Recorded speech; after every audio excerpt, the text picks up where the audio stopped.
Bismillahirrahmanirrahim. Pamene tikupita chakumapeto kwenikweni kwa topic imene ya al-istiqama, tioneno kapewedwe ka umunafiku. Katikati mwa topic imeneyi taphunziramo kunena kuti china mwa chimene chimaononga istiqama, chimene chimampangisa munthu kuti asakhazikike pa chipembedzo chake cha Chisilamu ndi an-nifaq, umunafiku. Ndiyeno munthu angapewe bwanji umunafiku? Chinthu choyambilira chimene tingayankhule pamenepa ndichonena kuti munthu wina aliyense amene ali Msilamu, choyambilira akuyenera kutalikirana ndi zija zimene timanena kuti hubbu dunia, kukonda dziko lapansi. Chimenecho ndi chinthu champhamvu kwambiri chimene chingampangise kuti munthu asakhale mthira kuwiri, chifukwa tikayang'ana mabuku komanso history tipeza kuti anthu amagwa mu mthira kuwiri chifukwa chokonda dunia, chokonda dziko lapansi. Tinamva mbuyo muja kuti ena amakonda dziko lapansi kwambiri, amatha kulowa mu umunafiku, umthira kuwiri, pofuna kuteteza katundu wawo kapena mioyo yawo kumene kuti asaphedwe, kapena kuteteza chuma chawo kuti chisalandidwe. Muona kuti zimenezi ndi hubbu dunia, kukonda dziko lapansi. Ndiyeno kukonda dunia kumeneku ndikoopsa kwambiri, ngati mmene Allah subhanahu wa ta'ala akufotokozera mu suratul Baqara aya 212. Pamenepa Allah akufotokoza kunena kuti zuyyina lilladhina kafaru alhayatu dunya wa yaskharuna min alladhina amanu walladhina ittaqaw fawqahum yawma alqiyamah wallahu yarzuqu man yasha'u bighayri hisab. Kunena kuti moyo wa dziko lapansi wakometsedwa kwa amene sadakhulupirire, ndipo amawachitira chipongwe amene akhulupirira mwa Allah subhanahu wa ta'ala. Koma amene aopa Allah azakhala pamwamba pawo tsiku la chiweruzo, ndipo Allah amampatsa amene wamfuna popanda chiwerengero china chilichonse. Kusonyeza kuti pamenepa Allah akutsindika ndithu kuti anthu ambiri pa dziko lapansi ndiwotani, ndiwokonda dunia, ndiwokonda moyo wa pa dziko lapansi kwambiri. Ndipo apapa anatchula anthu amene ali osakhulupirira. Komanso pali aya ina mu suratu Ali Imran imene sanapatule kuti anthu osakhulupirira kapena anthu otani, anangonena kuti zuyyina linnasi hubbu shahawati, kunena kuti zakongoletsedwa kwa anthu. Pamene anatchula kuti anthu ndiye kuti wina aliyense, kaya okhulupirira kaya osakhulupirira, akuti iwowo amakometsedwa ndi chani? Hubbu shahawati, kukonda zilakolako zawo, minan nisai, kuchokera mwa akazi, walbanina, komanso ana. Ndi amapitiliza kumeneko kuti amakondanso ziweto, amakondanso chuma. Zonsezo zikungoyikira umboni wena kuti munthu wina aliyense pa dziko lapansi amakonda chani? Amakonda umoyo wa pa dziko lapansi. Ndiyeno munthu amene akufuna kutalikirana ndi umunafiku akuyenera kuonesesa kuti dziko lapansi isakhale priority yake number 1, kuti ineyo ndinalengedwa kuti ndikhale pa dziko lapansi pano, ndikhale ndi maudindo, ndibwere pa dziko lapansi pano ndikhale ndi chuma chochuluka, kapena ndikwatira akazi wochuluka, kapena ndikhale ndi ndalama zochuluka. Iyayi, munthu azidziwa kuti anabwera pa dziko lapansi pano ndi cholinga chimodzi choti azimpembeza Allah subhanahu wa ta'ala. Zikakhala choncho, munthu uja sangapezeke kuti akugwera mu tchimo limeneli la umunafiku, chifukwa zikhala kuti iyeyo sali bize ndi dziko lapansi. Chifukwa chonena kuti Allah subhanahu wa ta'ala analikongolesa dziko lapansi limene lili makamaka kwa anthu amene ali osakhulupirira, mmene tanenera. Ndipo anthu amene wowo amawaseka anthu amene akhulupirira. Zipezeka kuti anthu amene ali osakhulupirira awapasa chuma chochuluka, basi ndikumaonena Asilamu amene akhulupirira, inu mijomba inu, inu anthu osauka, mwakuti kumapereka zitonzo zosiyanasiyana, anthu osaphunzira. Zonsezo zimachitika chifukwa chani? Chifukwa chonena kuti anthu aja atangwanika ndi za dziko lapansi.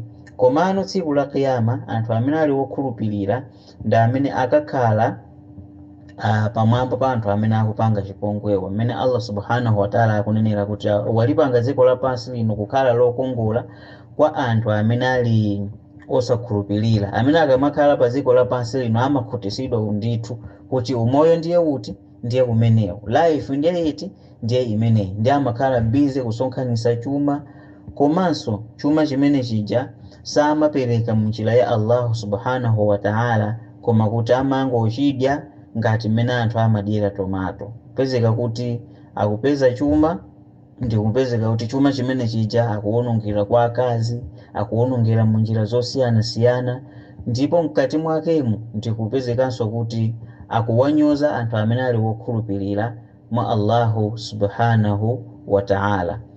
Pali hadithi ina imene Allah subhanahu wa ta'ala adayankhula kunena kuti ibn Adam anfiq alayka, toyo mwana wa Adam nditupereka munjira ya Allah subhanahu wa ta'ala, ndipo ine ndikupatsa iweyo.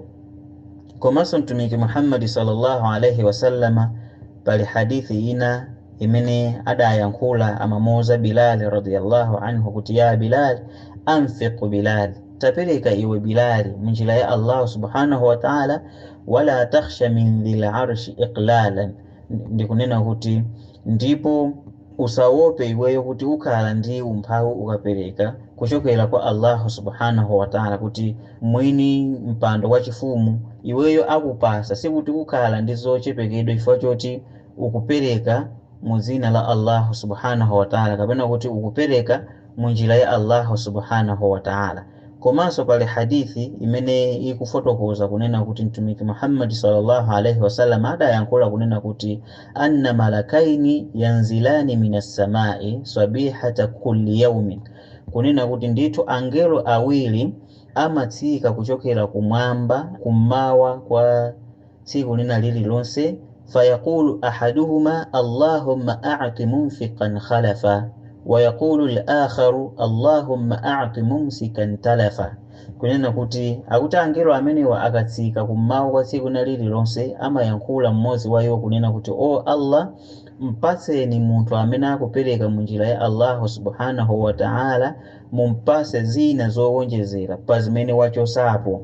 Ndipo wina amayankhula kunena kuti Allahumma a'ti mumsikan talafa, kunena kuti o Allah, ndithu wonongani, muwononge chuma cha munthu amene akumana chumacho osamapereka munjira ya Allah subhanahu wa ta'ala.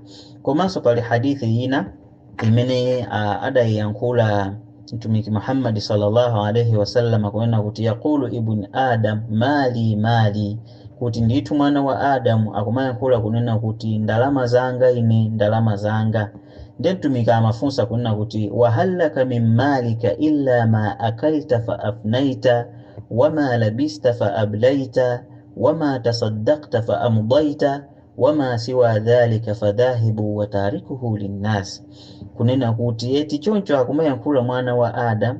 Ndiye mtumiki amafunsa kunena kuti kodi ndalama zako iwe zili kuti, kupatula kwa chinthu chimene wadya iweyo ndipo wakuta chafika m'mimba mwako, chimene chotu ndiye chimene chili chako. Komanso chovala chimene wavala ndipo chaperepeseka, chimenecho ndi chimene chili chako. Komanso katundu, chuma chimene wapereka munjira ya Allah subhanahu wa ta'ala, ndipo wapeza nacho thawabu. Komano kupatula zimenezo uziwe kuti chuma chakocho ndithu chizatha, ndipo uzachisiya kwa anthu ena iwe ukadzamwalira.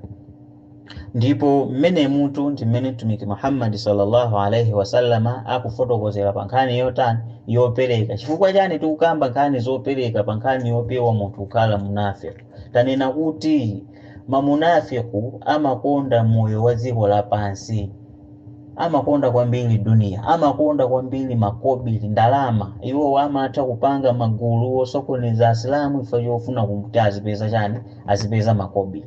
Ndiyeno chifukwa chake tikupereka mahadithi ngati amenewa kunena kuti mtumiki ana kuti chuma chimene mukulimbana nachocho ndichokutha, muzachisiya. Chako ndi chimene wadya ndipo wakhuta, malaya ako ndi amene wavala ndipo aperepeseka.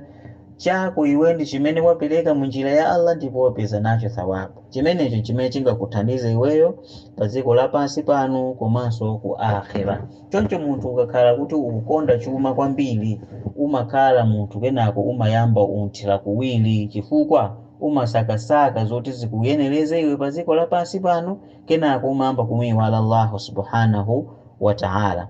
Paliso hadithi imene ikuchokera mu chitabu cha Imamu Ahmad imene mtumiki adayankhula kunena kuti ad-dunya daru man la dara lahu wa malun man la mala lahu wa laha yajma'u man la aqla lahu, kunena kuti ndithu dunia, umoyo wa dziko lapansi ndi nyumba kapena kuti ndi malo okhala kwa anthu amene alibe malo okhala, komanso ndi chuma kwa munthu amene alibe chuma, komanso zinthu zimene ziwiri zimasonkhanitsidwa kwa munthu amene alibe nzeru. Zimenezo adayankhula mtumiki wathu Muhammad sallallahu alaihi wasallama, zimene zikutanthauza kuti dziko lapansi chisakhale chinthu chimene munthu chizimtangwanitsa mpaka na kumamwiwala Allah subhanahu wa ta'ala, mpaka na kumapanga maupo kuchipangira chisilamu, kumapezeka kuti munthu pamaso ukuoneka ngati Isilamu, mumtima uli ndi ukafiri, ndi cholinga chotani chofuna kusokoneza umma wa Chisilamu. Tikumva lero lino komanso timaona, timawerenga kunena kuti pali anthu ena ndithu chifukwa cha umunafiki, chifukwa chokonda zinthu za dziko lapansi, chifukwa chokonda zinthu za dziko lapansi ngati mausogoleri, mpaka na anapanga ndithu gulu lina ndikumalichanso kuti gulu limene lili la Chisilamu. Lero lino kuli mashia, tikumamva zoti kuli mashia, anthu amene acho mpeza kuti anapangidwa ndikagulu kama munafikuna chifukwa kuti amafuna chani utsogoleri ndi maudindo.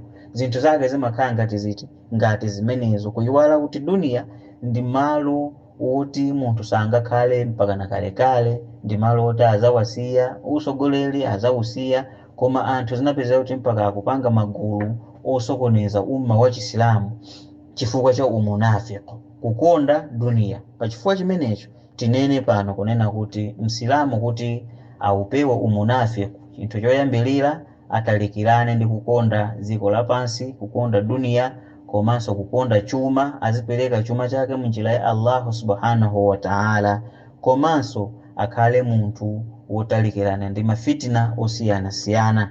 Ndiye pa mapeto timalize ndi aya imene ikuchokera mu suratu Al-Hijr imene Allah subhanahu wa ta'ala atamuuza shaitani kuti iwe ifa choti wakana kungwadira Adam ndi kutulusa uzipita ku dunia ndi kuponya pa dziko lapansi.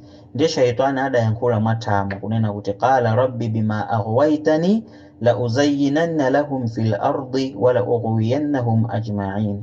Shaitani adayankhula kunena kuti mbuye wanga, pakuti mwanena kuti ndine wosochera ndipo mukundithamangitsa kuno ku janna, basi ine ndikawakomesera za nziko kufikira kuti akakulakwireni ndithu ndikawasokeresa onse. Naye shaitani adanena kuti akalikongolesa dziko lapansili ndi kukomesa zinthu zimene zili za haramu kuti zioneka ngati za halali, ndi cholinga chona kuti anthu azichimwa kwambiri kuti kenako ankanira Allah subhanahu wa ta'ala ndipo akalowe ku moto. Choncho tikuyenera kusamala ndi kumpempha Allah subhanahu wa ta'ala kuti tikhale anthu okhazikika pa chipembedzo chimenechi, chipembedzo cha Chisilamu. Wassalamu alaikum.